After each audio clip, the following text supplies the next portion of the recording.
zpívali.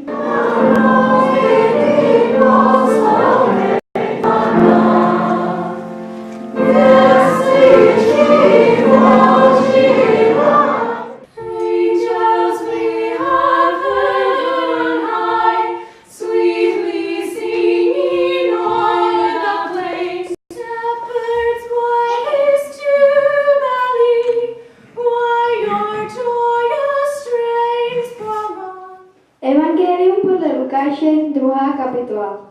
Stalo se v oněch dnech, že vyšlo nařízení od císaře Augusta, aby byl po celém světě proveden soupis lidu. Jaké to asi bylo?